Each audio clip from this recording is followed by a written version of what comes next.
Everyone, I have a Samsung refrigerator and the ice maker and the water dispenser wasn't working.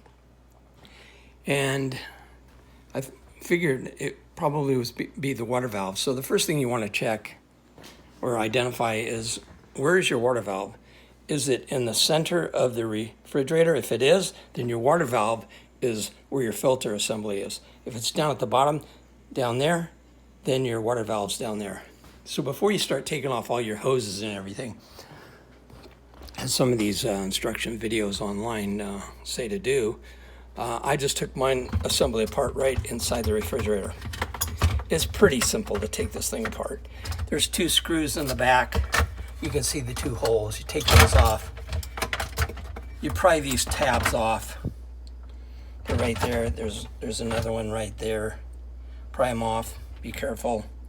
There's tabs on the bottom also. There's two screws, one there on the side, and you pry the front assembly off too. There's pry this piece, not this piece, but this piece. You'll pry that off on the end here. That goes on the end like this, and it's pretty simple to take off. But anyway, what I found is that this tank here was frozen. And consequently, so were my valves, and back here was a sheet of ice. So what I did is I took a hair dryer and heated up the tank and